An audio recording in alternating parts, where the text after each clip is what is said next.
Prime Minister, when I took the charge of coal ministry, he had told me one thing which I mentioned in my speech earlier. I quote, if India imports the crude oil, it is understandable, but import of coal is equivalent to committing to a sin. This is what Honorable Prime Minister had told it to me.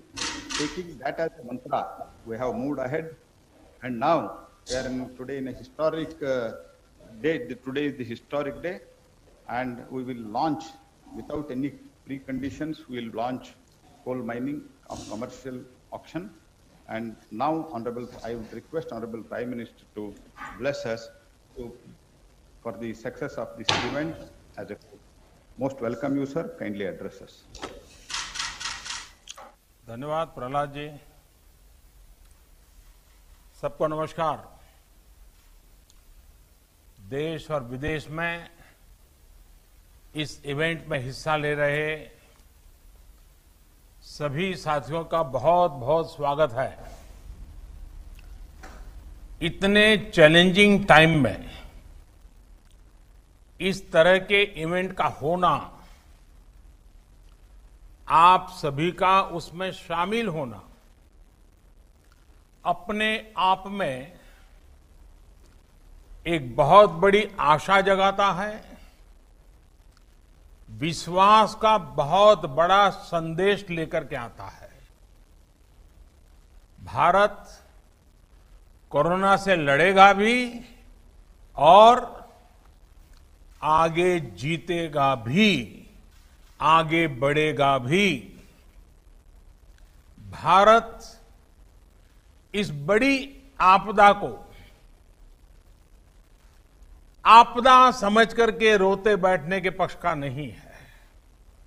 Bharat आपदा कितनी ही बड़ी क्यों न हो, उसको अवसर में बदलने के लिए कृत संकल्प है और हम सब मिलकर के आपदा को अवसर में बदलेंगे। कोरोना के इस संकट ने भारत को आत्मनिर्भर भारत, सेल्फ रिलायंट होने का सबक भी दिया है। आत्मनिर्भर भारत यानी भारत इंपोर्ट पर अपनी निर्भरता कम करेगा। आत्मनिर्भर भारत यानी भारत इंपोर्ट पर खर्च होने वाली लाखों करोड़ों रुपयों की विदेशी मुद्रा बचाएगा और देश के गरीबों के कल्याण के लिए काम में लाएगा। आत्मनिर्भर भारत यानी भारत को इंपोर्ट न करना पड़े, इसके लिए वो अपने ही देश में साधन और संसाधन विकसित करने की दिशा में लगातार प्रयास करेगा, आगे बढ़ेगा। आत्मनिर्भर भारत यानी जिसे आज हम इंपोर्ट करते हैं, कल को, और ये बात मैं बहुत जिम्मेवारी के साथ आप सबके पर भरोसा होने के लिए कह रहा हूं, ये आप पर मेरा जो भरोसा है उसके लिए मैं कह रहा हूं कि आज हम जो इंपोर्ट करते हैं, कल को उसी के सबसे बड़े एक्सपोर्टर बनेंगे। साथियों, इस लक्ष्य को प्राप्त करने के लिए यह बहुत आवश्यक है कि हम एक एक सेक्टर को पकड़कर, एक एक प्रोडक्ट को पकड़कर, एक एक सर्विस का ध्यान करते हुए होलिस्टिक तरीके से काम करें। एक एक क्षेत्र को चुन करके उस क्षेत्र में भारत को आत्मनिर्भर बनाएं। आज का ये इवेंट इसी सोच को साकार करने की दिशा में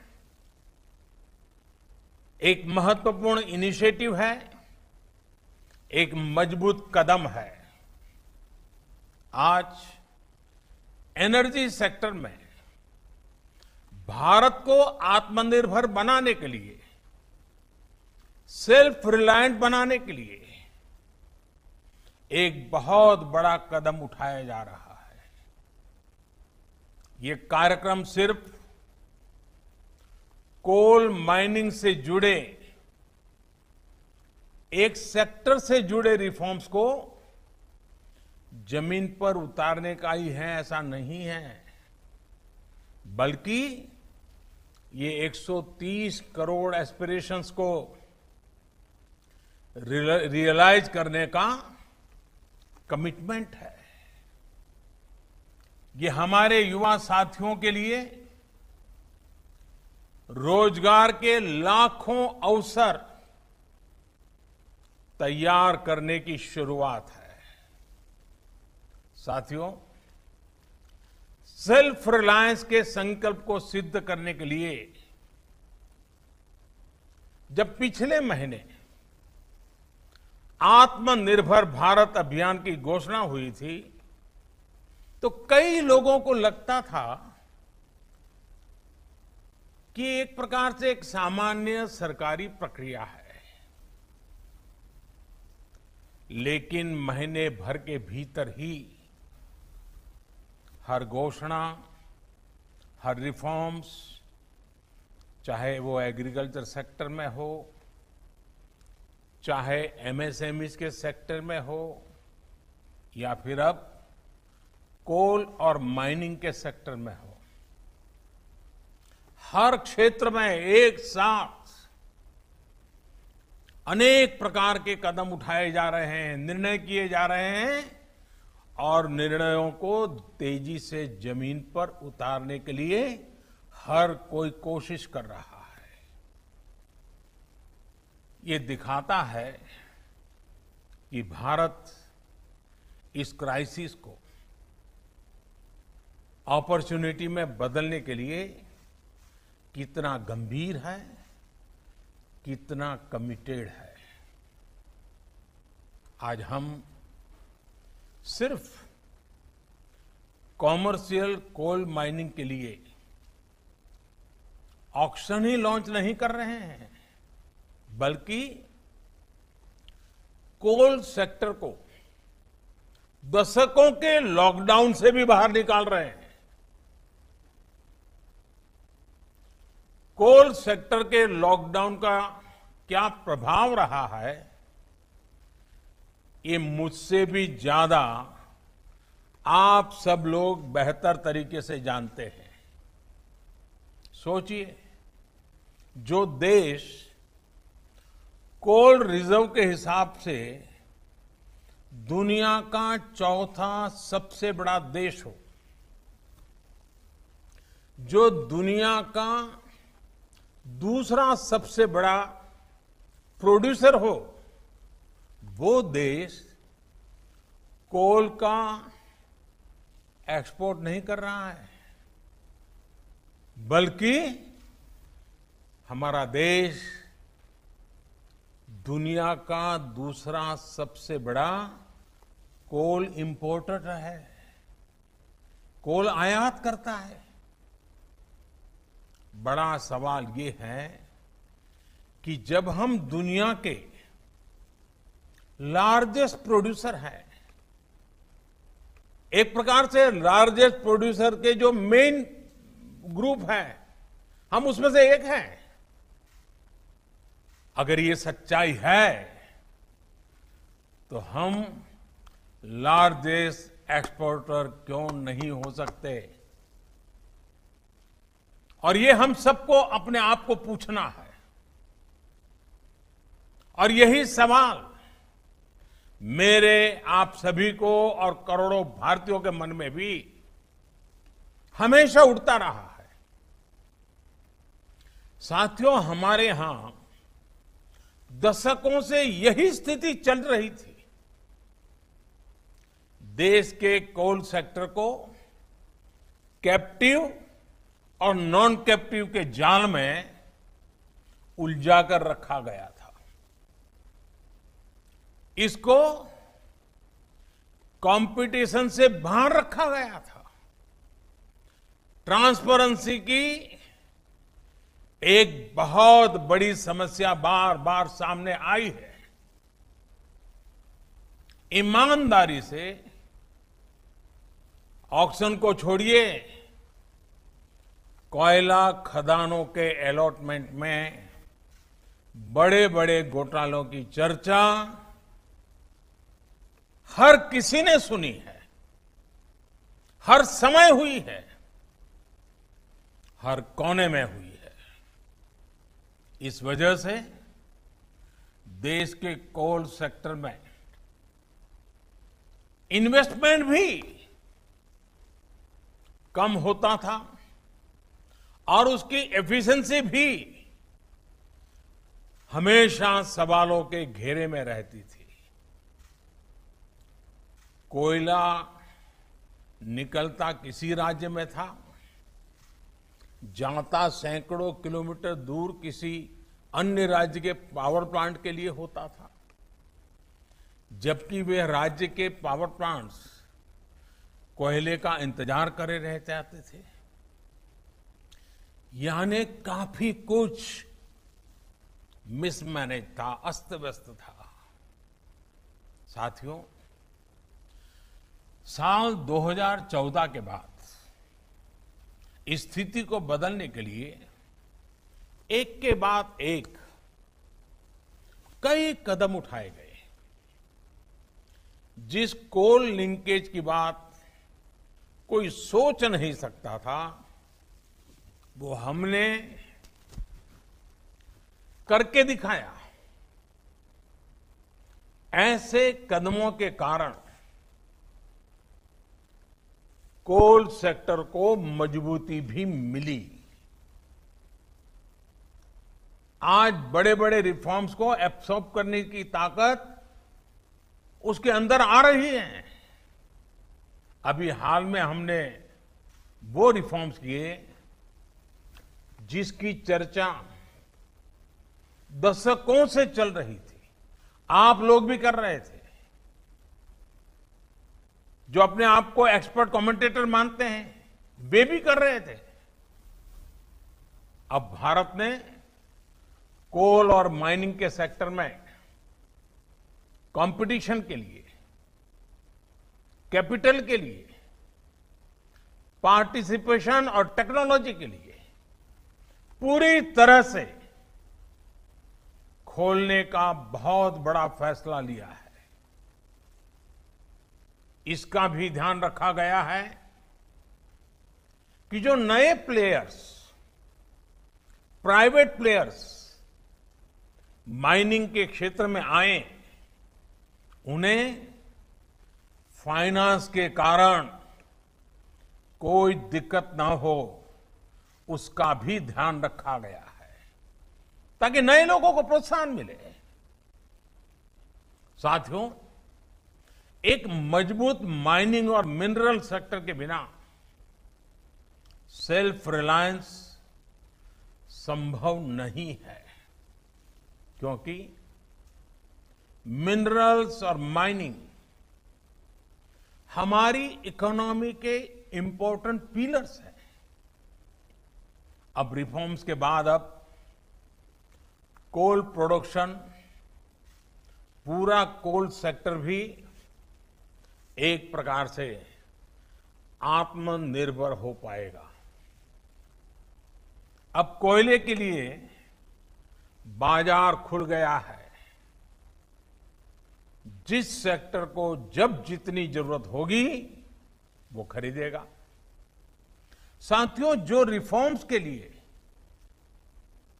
और जो रिफॉर्म्स हमने किए गए हैं, उसका लाभ सिर्फ कोल सेक्टर को ही नहीं, दूसरे अन्य सेक्टरों पर भी पड़ेगा।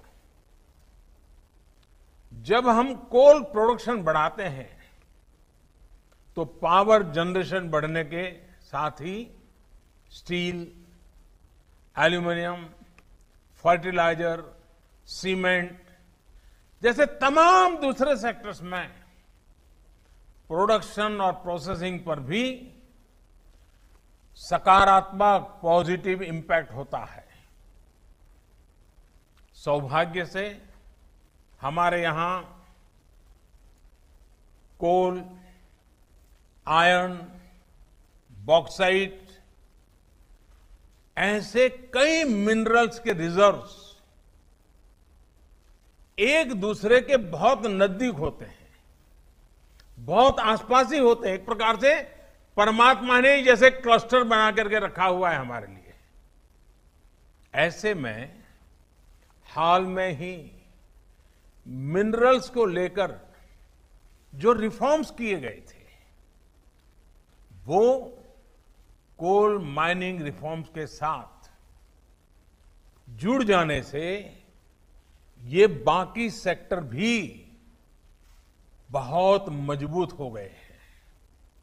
साथियों, कॉमर्शियल कोल माइनिंग के लिए आज जो ऑक्शन की शुरुआत हो रही है वो हर स्टेक होल्डर्स के लिए विन विन सिचुएशन है। इंडस्ट्रीज को, आपको, अपने बिजनेस, अपने इन्वेस्टमेंट के लिए हम नए रिसोर्सेज मिलेंगे, नया मार्केट मिलेगा। इसके साथ ही राज्य सरकारों को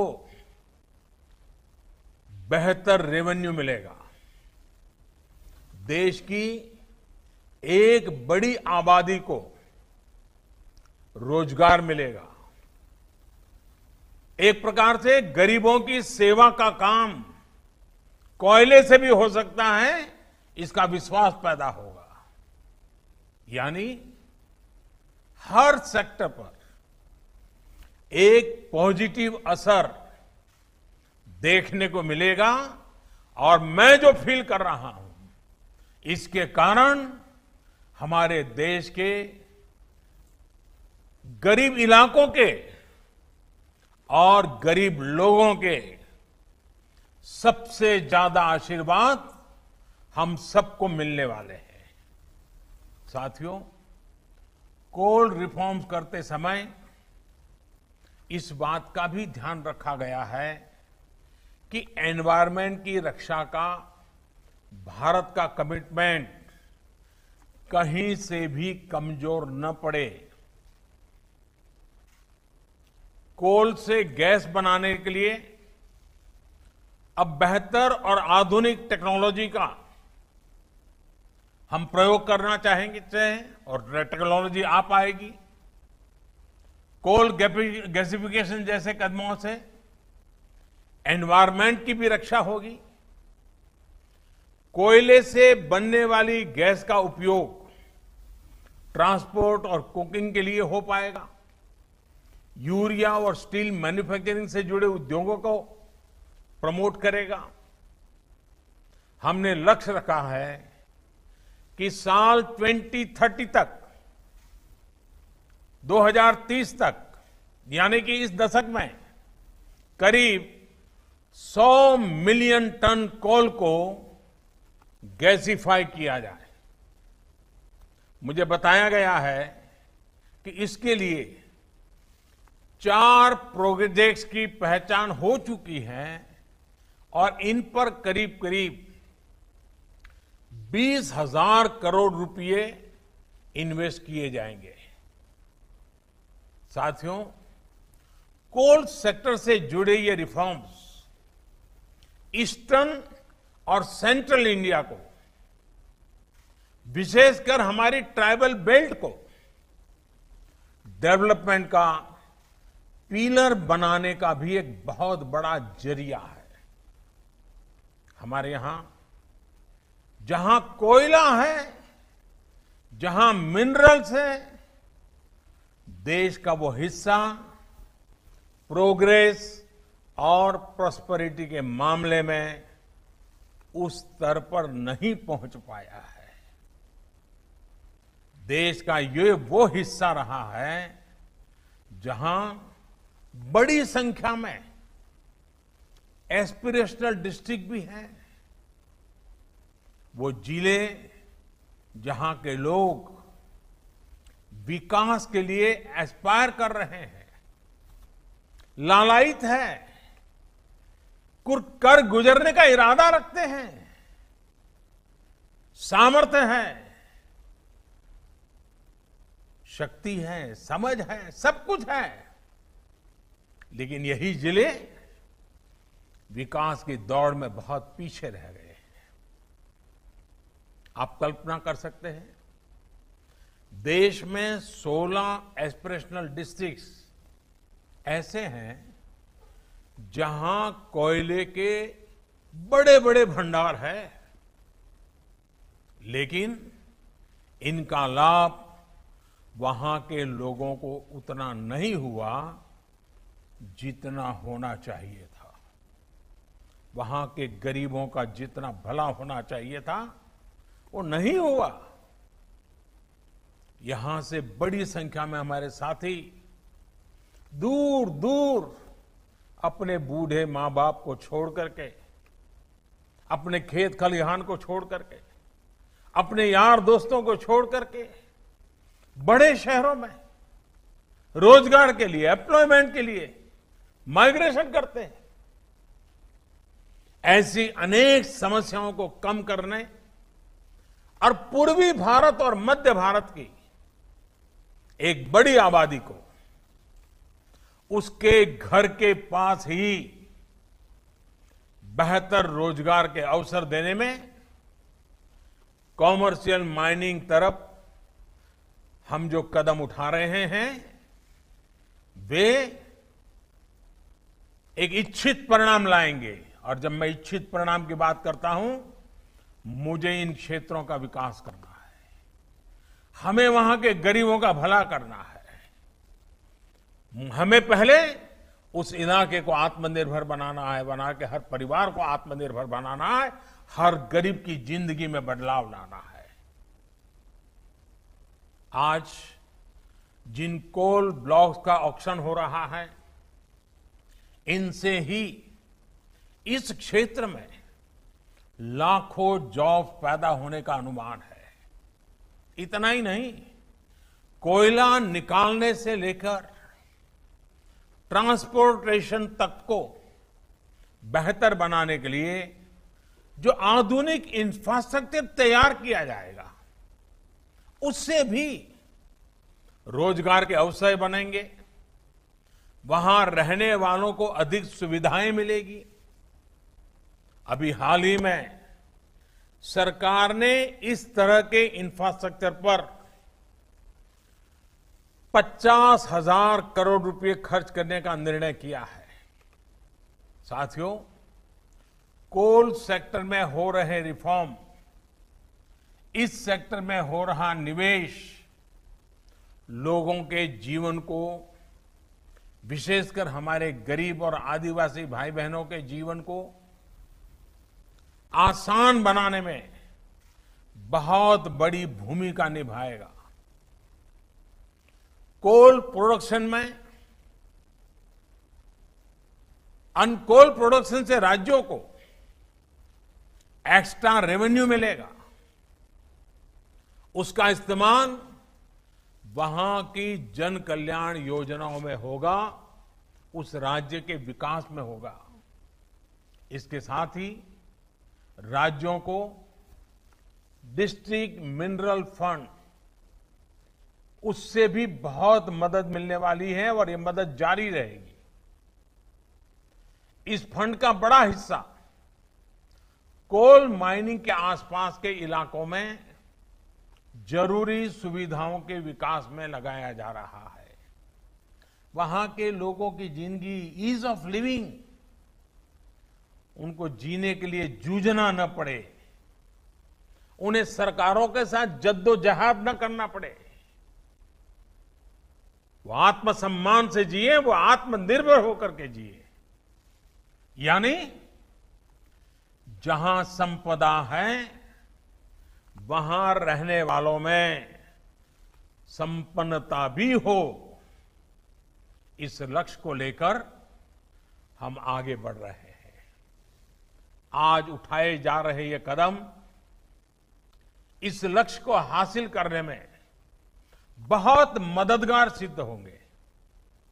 साथियों, ये ऑक्शन ऐसे समय में हो रहा है जब भारत में बिजनेस एक्टिविटी तेजी से नॉर्मल हो रही है। कंजम्पशन और डिमांड बड़ी तेजी से प्री कोविड लेवल की तरफ आगे बढ़ रहे हैं। ऐसे में इस नई शुरुआत के लिए इससे बेहतर समय हो ही नहीं सकता। पावर जनरेशन हो, कंजम्पशन हो, पेट्रोलियम प्रोडक्ट्स की डिमांड हो, इनमें मई के आखिरी और जून के पहले हफ्ते में तेजी से बढ़ोतरी हुई है। इसी तरह अप्रैल की तुलना में ई वे बिल्स उसमें करीब 200% का बड़ा उछाल देखने को मिला है, 200%। जून में टोल कलेक्शन भी फरवरी के कलेक्शन का 70% तक पहुंच चुका है। मई के महीने में रेलवे फ्रेट टैरिफ उसमें भी अप्रैल की तुलना में 26% की इंप्रूवमेंट दर्ज की गई है। अगर टोटल डिजिटल रिटेल ट्रांजैक्शंस उसकी बात करें तो उसके वॉल्यूम और वैल्यू दोनों में वृद्धि होनी शुरू हुई है। साथियों, रूरल इकोनॉमी भी अपनी स्पीड पकड़ना शुरू कर रही है। इस बार खरीफ क्रॉप का एरिया पिछले साल के मुकाबले 13% से ज्यादा है। इस वर्ष गेहूं का प्रोडक्शन और प्रोक्योरमेंट दोनों बढ़ा है। पिछले साल के मुकाबले अभी तक गेहूं का 11% से ज्यादा प्रोक्योरमेंट किया जा चुका है। मतलब ये कि किसानों की जेब में भी इस बार ज्यादा पैसा पहुंचा है। ये जितने भी इंडिकेटर्स हैं, मैंने बहुत ज्यादा समय लिया नहीं, कुछ कम गिनाए हैं। ये जितने भी इंडिकेटर्स हैं वो दिखा रहे हैं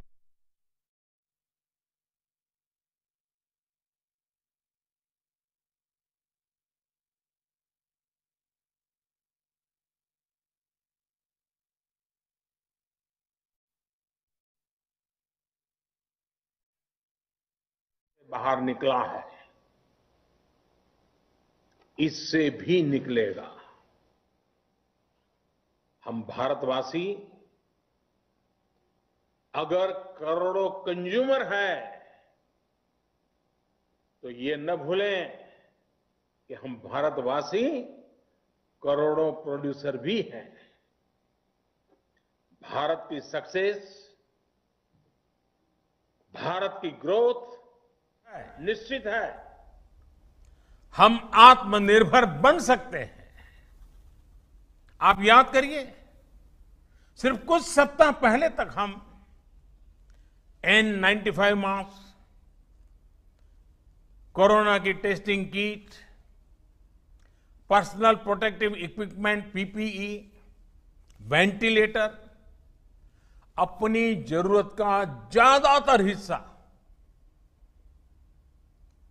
हम बाहर से मंगाते थे। अब भारत अपनी डिमांड को मेक इन इंडिया से पूरी कर रहा है। इतना ही नहीं, बहुत जल्द हम महत्वपूर्ण मेडिकल प्रोडक्ट्स के एक्सपोर्टर भी बनेंगे। आप अपना विश्वास, अपना हौसला बुलंद रखिए। हम सब मिलकर के ये सपने साकार कर सकते हैं। हम आत्मनिर्भर बन सकते हैं और ये हम सबका संकल्प है। 130 करोड़ देशवासियों का संकल्प है। हमें आत्मनिर्भर भारत बनाना है और हम आत्मनिर्भर भारत बना सकते हैं।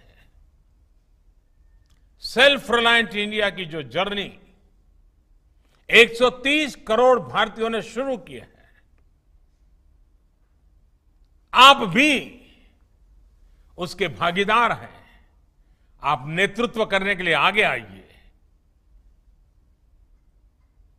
जीवन में ऐसे मौके बहुत कम आते हैं जब कुछ कर करके इतिहास को मोड़ देने की मौका आ जाता है। आज भारत के उद्योग जगत को, आज भारत के व्यापारी जगत को, आज भारत के सर्विस सेक्टर को लीड करने वाले लोगों के लिए इतिहास को बदलने का मौका आया है।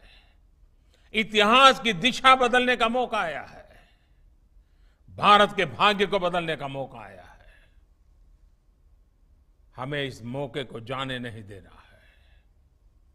हमें इस अवसर को छोड़ना नहीं है। आइए भारत को आगे बढ़ाएं, भारत को आत्मनिर्भर बनाएं। साथियों, आज मुझे आपके बीच आने का मौका मिला। मामला तो कोयले का है, हीरे के सपने देख करके चलना है। एक बार फिर आप सभी को इस अहम शुरुआत के लिए, कोल सेक्टर के इस अहम पड़ाव के लिए मेरी तरफ से बहुत बहुत शुभकामनाएं हैं।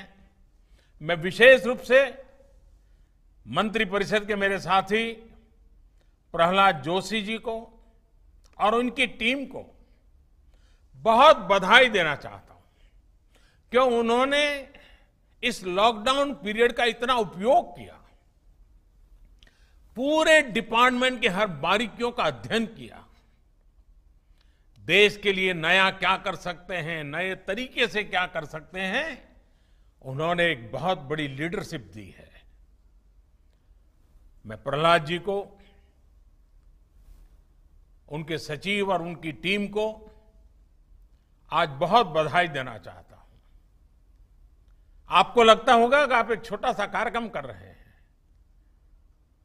प्रहलाद जी, मुझे नहीं लग रहा है, मैं तो देख रहा हूं कि आप आत्मनिर्भर भारत के लिए एक मजबूत नींव आज डाल रहे हो और इसलिए और आपकी टीम बहुत बधाई के पात्र है। उद्योग जगत के जो साथी आज यहां मौजूद है, उनको मैं फिर से एक बार विश्वास दिलाना चाहता हूं, मैं आपके साथ हूं। देश हित के हर काम में आप 2 कदम चलिए, मैं 4 कदम चलने के लिए आपके साथ हूं। आइए हम मिलकर के इस अवसर को जाने न दें। फिर एक बार आप सबको बहुत बहुत शुभकामनाएं, बहुत बहुत धन्यवाद।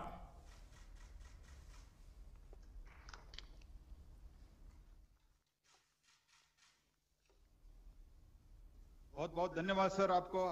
आपने हमारा, you have inspired us and इसके कारण हमको पूरा विश्वास है कि ये कमर्शियल कोल माइनिंग और आगे भी हम कुछ इसमें बहुत तेजी से बदलाव और भी जारी कर रहे हैं और इसमें बहुत बड़ा इन्वेस्टमेंट भी हम करवा रहे हैं आपके लिए। इसके लिए भी मैं आपका आशीर्वाद चाहते हुए आपको बहुत बहुत धन्यवाद सर। थैंक यू भैया।